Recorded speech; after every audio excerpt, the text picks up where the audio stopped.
Yo, everybody, what's going on, man? It's your boy Q back at y'all with another video, man. If y'all are new to the channel, please like, comment, share, subscribe. You know the vibes. And if you're not, appreciate you for coming back. You know what I'm saying? So it looks like the Celtics done thrown the first punch in the NBA Finals. They're the first to draw some blood, man, after their 107 win to 89 against the Dallas Mavericks. Now, a lot to talk about here, man. The return of Porzingis definitely played a role in this blowout win. I ain't gonna lie, Porzingis was looping, bro. The Celtics defense, bro, I think was like one of those things to where it was kind of iffy for me because of the way they played against the Pacers. It was a little shaky for them in the Eastern Conference Finals as far as defense goes, but I had to remind myself that they didn't have Kristaps Porzingis, and it seems to me like Porzingis is the X factor on this team, bro. The first quarter of this game, I watched the whole first half.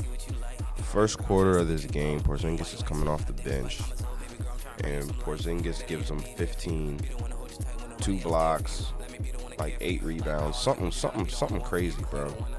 He had like 15 points and like 8 rebounds or some shit like that. And I'm like, yo, this nigga Porzingis is balling. It makes sense though, because the more and more I watch the Boston Celtics, especially last night, if you watch the game, I don't know, because me personally, I don't know if the Dallas Mavericks even knew Porzingis was gonna play, because leading up to the game, we weren't really sure if he was even gonna play.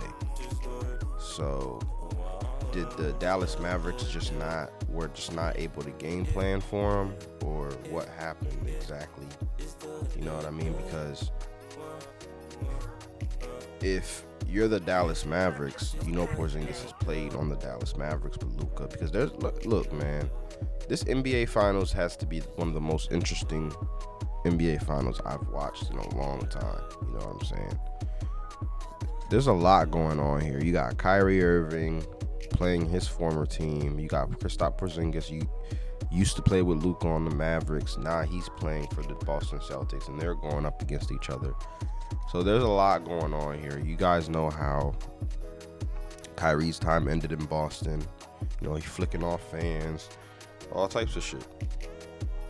And a lot of times when Kyrie was on Boston, the analysts and everybody like Colin Cowherd would be like, oh, they need to trade Kyrie because Kyrie's holding the Celtics back. You know what I'm saying? So there's a lot going on here, man. You know what I mean? But let's get to the box score, though. I'm over here yapping and shit. Let's get to it.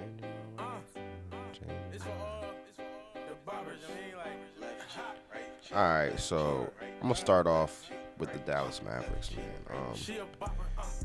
So Luka gonna do what Luka do, man. 38 minutes, 12 of 26 from the field, 4 of 12 from 3, 30 points, 10 rebounds, 1 assist. Now, Luka, in my honest opinion, I think Luka played the best game that he could have probably played for the circumstances given to him last night. You know what I mean? Guys just weren't hitting shots last night. You know what I'm saying? Luka did have them 3 turnovers, and he did get plucked from Jaylen Brown a couple times and shit. So, you know what I mean? But for the most part, Luka played a pretty productive game. This is standard for Luka, 30 points. You know what I mean? Efficient from the field. This is pretty standard game from him. The one person that I'm really disappointed in, and I was actually expecting a lot more from, is Kyrie Irving, man. Kyrie Irving, Uncle Drew. He's been talked about a lot now. People are saying that if he wins especially like Kevin Garnett the other day was saying that if he wins a championship with the Dallas Mavericks without LeBron James, he needs to be on the top 75 player list. And me personally, yes, I can agree with that to a certain degree, yes. But at the same time, what I seen from Kyrie last night, man, wasn't it? The Boston Celtics are playing him really, really hard. Drew Holiday is switching. You got Drew Holiday guarding him, Sam Hauser guarding him, Derek White guarding him. All types of people are being switched on Kyrie right now. You know what I'm saying? Kyrie went 6 of 19, 0 of 5 from 3. 3 rebounds, 2 assists, 12 points. That's not good enough, man. If you're trying to win a championship, Kyrie needs to at least score 20 to 25 to 30 points a game, man. Because Luka's going to do what Luka does. You know what I'm saying? Ain't nobody stopping Luka Doncic. It don't matter how good the defense is or any of that. Ain't nobody stopping this dude. So Luka's going to do what he do. You know what I mean? But Kyrie has to step up, man. Facts. Gafford, 14 minutes, 3 of 3, 8 points. Derek Jones Jr., 5 points. PJ Washington, he didn't play too bad, but he needs to knock his threes down. Facts. Now, this is what I will say. Lively needs to be a little bit more involved in the offense. I know he's a lob threat. It's going to be a little harder to do that with Porzingis in the middle, though. I will say that, because Porzingis, not only does he give you great offense, because he's able to just rise up and shoot over people, but he's also able to get blocks and be a force down there, you know, in the paint area as well, because he can block shots and shit. He had 2 of them. He had 2 blocks last night, and it was phenomenal. Now, the one thing I do want to talk about when it comes to the Dallas Mavericks is, what is the plan with Tim Hardaway Jr.? You know what I mean? Before Tim Hardaway Jr. got benched, he was kind of productive for them. You know what I'm saying? But now, ever since Tim Hardaway has been benched, they haven't really been using him like that. You know, he's only been playing like 5 to 8 minutes a night, taking like 2 shots a night. You know, comes in most of the time in garbage minutes. I didn't see him the whole first half. You know what I mean? It's like they've lost so much faith in Tim Hardaway Jr., which is really sad, because he is one of their better shooters on the team. And I feel like if Tim Hardaway Jr. was playing good, you know what I mean, that would really help the Dallas Mavericks out. But it just seems to me like he's in Jason Kidd's doghouse, and it doesn't look like he's coming out of there anytime soon, because I don't see how a coach can bench a player and barely give him any minutes when he was playing a good amount of minutes during the regular season. You can't just bench him in the finals and expect to bring him back and he'll play the same. It just doesn't work like that. You know what I'm saying? So I'm really interested to see what they do with Tim Hardaway Jr. moving on, but it doesn't seem to me like he's going to be getting any playing time anytime soon. You know what I'm saying? But I would like to see the Dallas Mavericks make some adjustments for the next game, especially with Porzingis, man.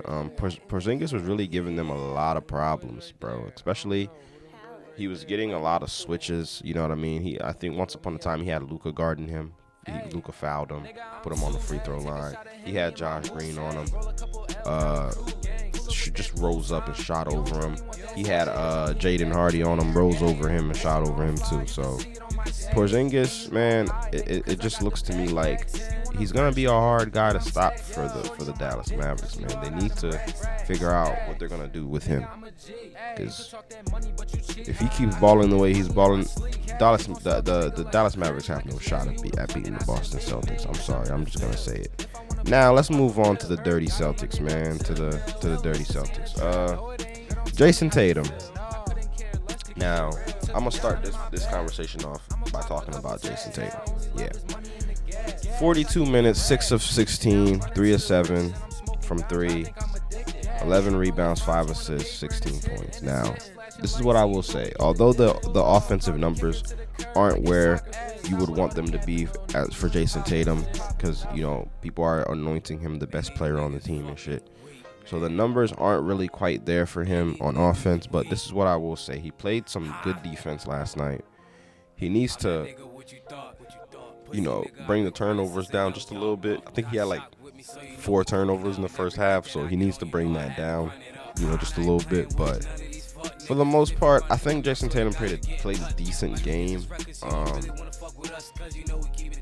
But I can see why people say that Jason Tatum is not can't be the face of the league, because last night, I ain't gonna lie, it was really Porzingis was really the Porzingis and Jaylen Brown were really the star players on the team. But like I said, the Boston Celtics can beat you in so many different ways, and they have so much talent on this team to the point where it's like you just never know who's gonna step up, on any given night. Now, last night, Jason Tatum didn't play his best ball, but that doesn't mean he can't have 30 points next game, and Jaylen Brown have like 16 to 12 points.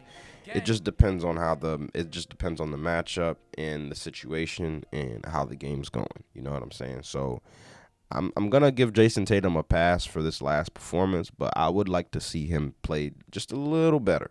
You know what I'm saying? Because if a lot of people are criticizing you on being on a stacked team, you got to be able to prove yourself, man. You know what I'm saying? And he did take majority of the shots last night, not by much.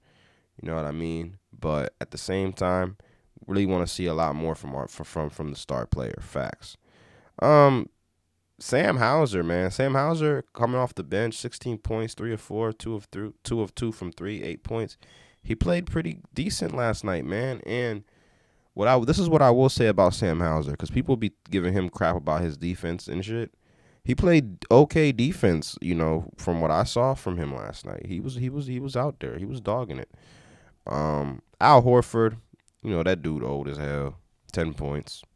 Drew Holiday, though, man. Drew Holiday's defense on Luka Doncic has been pretty good. You know what I'm saying?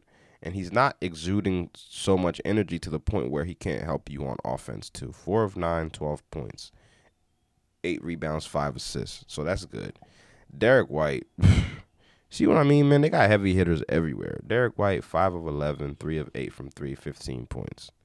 You know what I'm saying? So the Boston Celtics got a lot of heavy hitters on their team, man. But the Dallas Mavericks got adjustments to make, man. You know what I'm saying?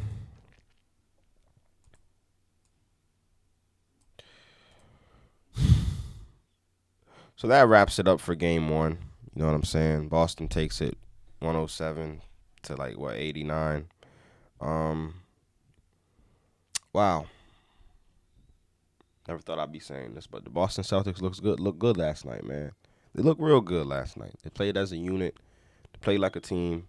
You know what I'm saying? When I watched the Mavericks, though, they were just chucking up threes. They really didn't have any sense of identity last night, man. They could never get into a rhythm. You know what I mean? The Boston Celtics' defense was stifling last night. Porzingis is out there now, so we're just going to have to see how things work out. You know what I mean? But I expect the Dallas Mavericks to make adjustments when it comes to Kristaps Porzingis. And I definitely expect the next game to be a lot closer. As a matter of fact, I'm going to go on a limb and say I expect every game here on out to be a little closer, because I think this series is going to go to a game 7. But you know me, I'm still rocking with Dallas. I still got Dallas winning that shit, man. But I ain't worried. I ain't panicking. You know what I'm saying? Luka, Kyrie, especially Kyrie, because Luka going to do what Luka do. But Kyrie, man, I need more than 12 points next game, bro. Because if you keep playing like this, bro, Dallas Mavericks ain't got no shot in hell at beating the Boston Celtics, man. But that's pretty much all I have for y'all, man. Thank y'all for checking out the video, man. If y'all new to the channel, please like, comment, share, subscribe. Y'all know the vibes, man. And I'm going to get up with y'all in the next game. I got Dallas winning the next game. Peace, y'all. Peace.